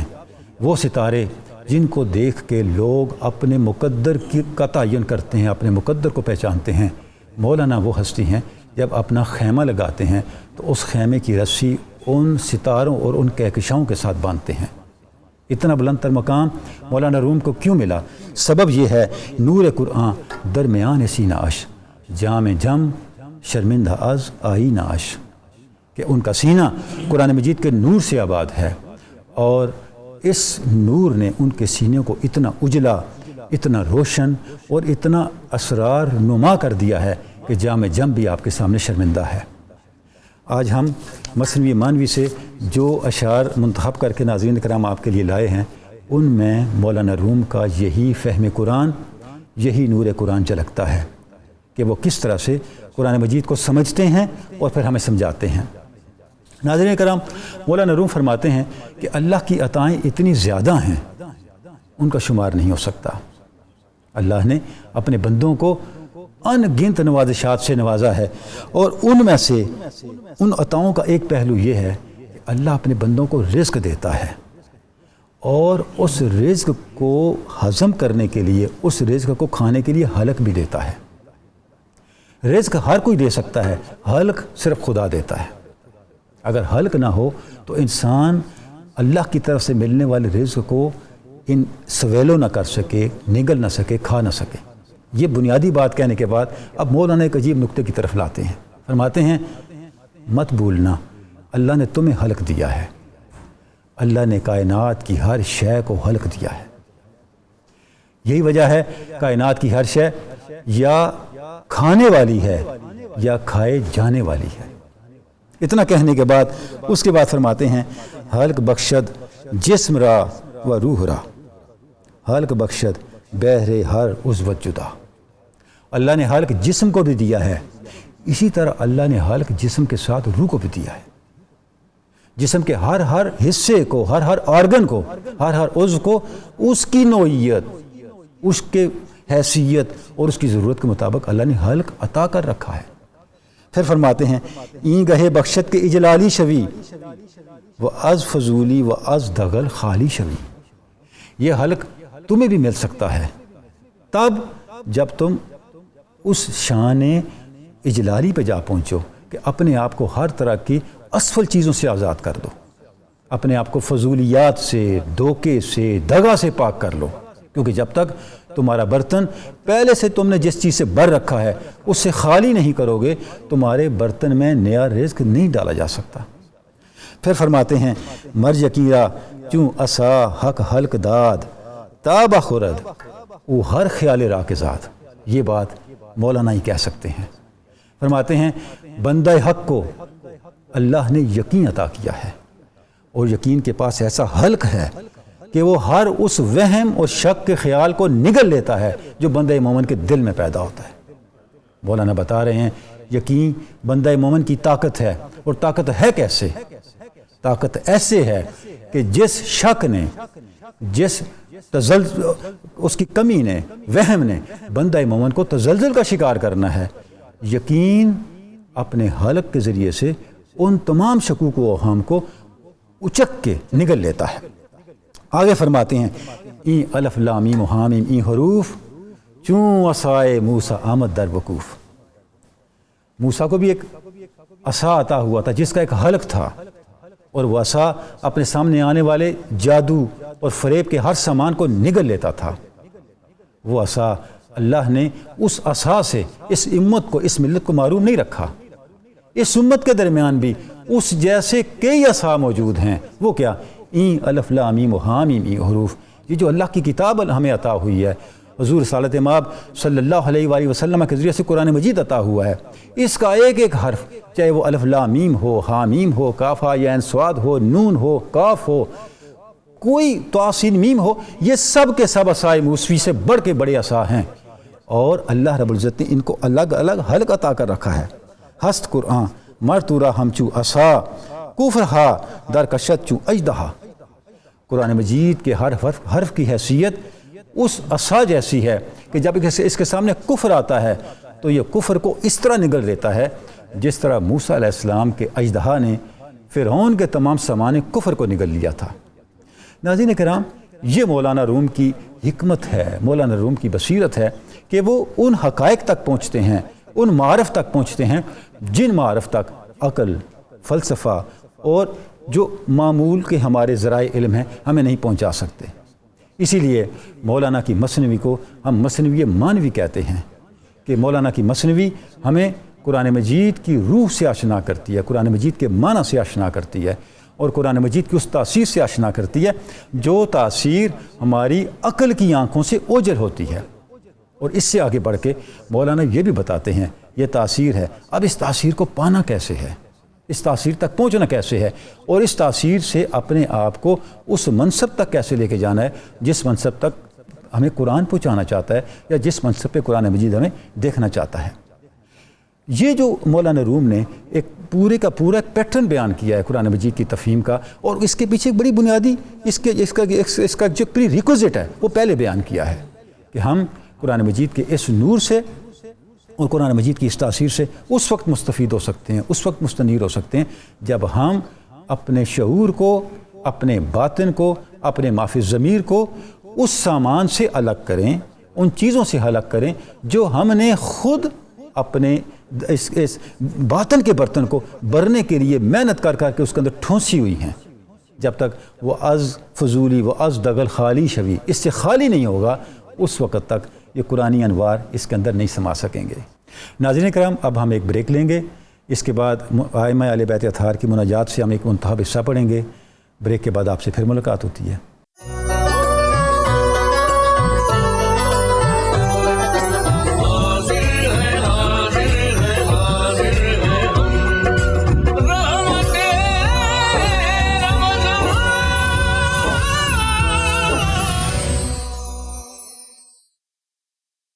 ویلکم بیک ناظرین کرام، 92 نیوز چینل کی رحمت رمضان ٹرانسمیشن میں آپ کو ایک بار پھر خوش آمدید کہتے ہیں۔ اب وقت ہوا ہے ائمہ اہل بیت اطہار کی مناجات میں سے منتخب حصہ پڑھنے کا۔ ناظرین کرام، آج ہم حضرت امام زین العابدین سید الساجدین کی ایک مناجات سے ایک منتخب حصہ پڑھیں گے جس سے ہمارے سامنے اس تعلق بندگی کی کئی جہتیں آئیں گی جن جہتوں سے ہم اپنی ذات کی ان کمیوں کا، ان خامیوں کا ازالہ کر سکتے ہیں جو ہمیں بارگاہ رب العزت میں قریب کرنے کے راستے میں حائل ہیں۔ وہ خامیاں جو بندے کو اللہ کے قریب نہیں ہونے دیتی، وہ خامیاں ہائی لائٹ ہو جاتی ہیں جب ہم بندگان خدا کے ان خوبیوں اور ان محاسن کو پیش نظر رکھتے ہیں جنہوں نے انہیں اللہ رب العزت کی بارگاہ کے قریب کیا ہے۔ امام زین العابدین جو عبادتوں کی اور سجدوں کی زینت ہیں، ان کی زبان مبارک سے نکلا ہوا ایک ایک کلمہ ہمارے لیے قرب بارگاہ خداوند کے لیے سامان ہدایت رکھتا ہے، ایک مینارہ نور اور ایک چراغ ہے جس کی روشنی میں ہم اپنے اس بندگی کے سفر کو اللہ رب العزت کی بارگاہ کی دوریوں کے بجائے اللہ رب العزت کی بارگاہ کے قرب میں بدل سکتے ہیں۔ ناظرین کرام، منتخب حصہ پڑھنے کی سعادت حاصل کرتے ہیں۔ بسم اللہ الرحمن الرحیم۔ الہی ان کان کل آزادی فی المسیر الیک، ہے میرے اللہ اگر تیری طرف چلنے میں، تیری طرف آنے میں، تیری طرف سفر کرنے میں میرے پاس زاد راہ کم ہو، فلقد حسن ظنی بالتوکل علیک، تو اے میرے اللہ اس زاد راہ کی کمی کو میں نے تیری ذات پاک پر توکل اور تیری عطاؤں سے حسن ظن کے ذریعے پورا کیا ہے۔ وَإِنْ كَانَ جُرْمِي قَدْ أَخَافَنِي مِنْ عُقُوبَتِكَ، اے میرے اللہ اگر میرے گناہوں نے، میری کوتاہیوں نے مجھے تیرے عذاب سے خوف زدہ کر دیا ہے، فَإِنَّ رَجَائِي قَدْ أَشْعَرَنِي بِالْأَمْنِ مِنْ نِقْمَتِكَ، تو میری طاقت یہ ہے، میری قوت یہ ہے کہ تیرے عذاب سے امن اور مغفرت کی اطلاع نے میری امیدوں کو تیری ذات پاک کے ساتھ بہت بڑھا دیا ہے۔ وَإِنْ كَانَ ذَنْبِي قَدْ أَرْعَظَنِي لِعِقَابِكَ، اے اللہ اگر میرے گناہوں نے تیری گرفت کے لیے مجھے سزاوار ٹھہرا دیا ہے، فَقَدْ آذَنَنِي حُسْنُ ثِقَتِي بِثَوَابِكَ، تو اے میرے اللہ تیری بارگاہ سے اجر عطا ہونے کی اطلاع نے میرے اعتماد کو اور زیادہ تقویت اور زیادہ حسن عطا کر دیا ہے۔ وَإِنْ أَنَامَتْنِي الْغَفْلَةُ عَنِ الْإِسْتِعْدَادِ لِلِقَائِكَ، اے میرے اللہ اگر تیرے لقاء، تیرے قرب، تیری ملاقات کی استعداد سے مجھے غفلت نے محروم کیا ہے، تو فقد نبہتنی المعرفۃ بکرمک وآلائک، تو اس غفلت سے بیداری مجھے عطا ہو گئی ہے جب مجھے تیرے کرم اور تیری عطاؤں کی اطلاع اور معرفت ملی ہے۔ وَإِنْ أَوْحَشَ مَا بَيْنِي وَبَيْنَكَ فَرْطُ الْإِسْيَانِ وَالطُّغْيَانِ، اے میرے اللہ اگر تیری ذات پاک اور میرے درمیان گناہوں کوتاہیوں کی زیادتی نے مجھے دوری اور وحشت میں مبتلا کر دیا ہے، فقد آنسنی بشرى الغفران و رضوان، تو اے میرے اللہ تیری طرف سے غفران اور رضوان، مغفرت اور رضا کی بشارتوں نے مجھے تیرے ساتھ ایسا مانوس کر دیا ہے کہ تیرے علاوہ اب میں کسی کو اپنا سہارا نہیں سمجھتا۔ ناظرین، یہاں ہم دیکھتے ہیں کہ حضرت امام زین العابدین جب اللہ رب العزت کی بارگاہ میں اپنی التجائیں پیش کر رہے ہیں، اپنی گزارشات پیش کر رہے ہیں، تو جو بندے کے اندر کمی ہو سکتی ہے اس کا ازالہ کیسے ہونا ہے، امام زین العابدین اس کی طرف بھی اشارہ فرماتے جا رہے ہیں۔ صرف اشارہ نہیں فرما رہے بلکہ اس کا تدارک، اس کا ازالہ، اس کمی اس خامی کا ازالہ جس طریقے سے کرتے ہیں، جس زاد راہ سے کرتے ہیں، وہ براہ راست اللہ رب العزت کی کتاب کلام اللہ قرآن مجید سے لے رہے ہیں۔ اس کے بعد فرماتے ہیں اسألک بسبحات وجہک و بانوار قدسک، اے اللہ میں تیرے انوار کی پاکیزگی، تیرے انوار کی قدسیت کے توسل سے تیری بارگاہ میں سوال کرتا ہوں، وابتہل الیک بعواطف رحمتک ولطائف برک، اے میرے اللہ میں تیری بارگاہ میں آہذاری کرتا ہوں تیری رحمت کی نرمی، تیرے احسان کی لطافت کا سوال کرنے کے لیے، ان تحقق ظنی بما اؤملہ من جزیل اکرامک، اے میرے اللہ تیری بڑی بڑی عطائیں اور اکرام کی امید رکھتے ہوئے تیری بارگاہ میں سوال کرتا ہوں کہ تیرے ساتھ جو میرا ظن ہے، جو میرا یقین ہے، جو خیال ہے، اسے حقیقت میں بدل دے۔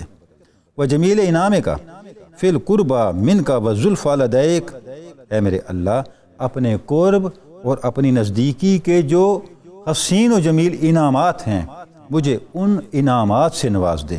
وتمتع بالنظر الیک، اے میرے اللہ مجھے اپنی بارگاہ سے دور نہ رکھنا، مجھے اپنے مشاہدے سے، اپنے لقاء سے متمتع فرمانا، عطا یاب فرمانا۔ وہا انا متعرض لنفحات روحک و عطفک، اے میرے اللہ میں تیری رحمت، تیری شفقت، تیری عطاؤں کے جو جھونکے ہیں، ہوائیں ہیں، ان کے لیے امیدوار بنا بیٹھا ہوں۔ وَمُنْتَجِعٌ غَيْثَ جُودِكَ وَلُطْفِكَ، اے میرے اللہ تیرے جود و لطف، تیری سخاوت، تیری عطائیں اور عنایات میں ان کا طلبگار ہوں۔ فَارٌ مِّن سَخَطِكَ إِلَىٰ رِضَاكَ، اے میرے اللہ تیری ناراضی سے تیری رضا کی طرف دوڑ کے آنے والا ہوں۔ حارب منک الیک، اے میرے اللہ جب مجھے تیری بارگاہ کی گرفت کا اندیشہ ہوتا ہے تو میں دور بھاگتا ہوں، لیکن جب تیرے کرم کے علاوہ کوئی کرم نظر ہی نہیں آتا تو پھر تیری طرف بھاگتا ہوں۔ اے میرے اللہ راجن احسن ما لدیک، مجھے تیری بارگاہ سے حسن اجر کی امید ہے۔ مؤول علی مواہبک، اے اللہ میں تیری عطاؤں پہ بھروسہ اور اعتماد کرنے والا ہوں۔ مفتقر الی رعایتک، اے میرے اللہ میں تیری عطاؤں اور تیرے حسن سلوک کا فقیر ہوں۔ الہی ما بدأت بہ من فضلک فتممہ، اے اللہ تو نے جو فضل کرنا مجھ پہ شروع کیا ہے اسے درجہ اتمام اور درجہ کمال تک پہنچا دینا۔ وما وہبت لی من کرمک فلا تسلبہ، اے اللہ تو نے مجھے جو کرم عطا کیا ہے اسے ختم نہ کرنا، اس سے مجھے محروم نہ کرنا۔ وما سترتہ علی بحلمک فلا تہتکہ، اے میرے اللہ تو نے اپنے حلم، اپنی نرمی، اپنے کرم سے میری جن خطاؤں کی پردہ پوشی فرمائی ہے انہیں خلق خدا کے سامنے فاش نہ کرنا۔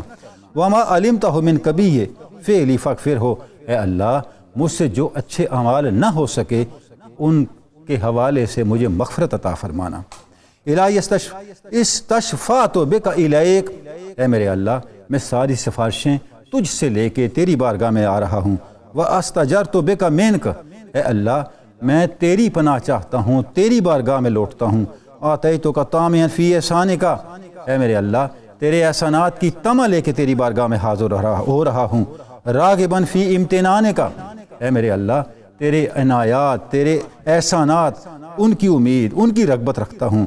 مستسقیا وابل طولک، اے میرے اللہ تیری طویل عطائیں جو مجھ پہ ہوں ان کی پیاس رکھتا ہوں، مستمطرن رفد کا ملتمسن سنیہ خیرات من عند کا، اے اللہ میں تیرے بارگاہ سے برسنے والے جو کرم کے بادل ہیں، خیرات کے بادل ہیں، ان کی عطاؤں کا سوال کرتا ہوں، وافدن الی حضرت جمال کا، اے اللہ تیرے حسن و جمال کے سامنے پیش ہوں، مریدن وجہ کا تیرے دیدار کا ارادہ رکھتا ہوں، تارکم باب کا تیرے دروازے پہ دستک دے رہا ہوں، مستقینن لعظمت کا و جلال کا، اے میرے اللہ تیرے جلال اور تیری عظمت کے سامنے میں عاجز ہوں، ففل بیما انت اہلہ من المغفرت والرحمت، اے اللہ اپنی مغفرت اور رحمت کا میرے ساتھ وہ معاملہ کر جو تیرے شایان شان ہے، ولا تفعل بی ما انا اہلہ من العذاب والنقمت، اے میرے اللہ میرے ساتھ وہ معاملہ نہ فرمانا جو عذاب اور میرے گناہوں کی وجہ سے جس کا میں مستحق ہوں، برحمتک یا ارحم الراحمین، اے اللہ ہے سب رحم کرنے والوں سے بڑھ کے رحم کرنے والے، تیری رحمت کا بھروسہ، تیری رحمت کے تصدق سے تیری بارگاہ میں سوال پیش کر رہا ہوں۔ ناظرین کرام، ہم دیکھ رہے ہیں کہ اس مناجات کے اندر حضرت سید الساجدین امام زین العابدین کس انداز کے ساتھ اللہ رب العزت کی بارگاہ میں خوف و رجا کے دو پروں کے ساتھ پرواز کرتے ہوئے جو اللہ رب العزت کی بارگاہ کی دوریاں ہیں ان کو قرب میں بدل رہے ہیں، اور ہمارے لیے ایک راہ عمل متعین فرما رہے ہیں کہ ہم نے اپنی بندگی کو، اللہ رب العزت کے ساتھ تعلق بندگی کو کن خطوط پہ استوار کرنا ہے، ہماری اپروچ کیا ہونی چاہیے، ہماری سوچ کیا ہونی چاہیے، ہمارا رویہ کیا ہونا چاہیے۔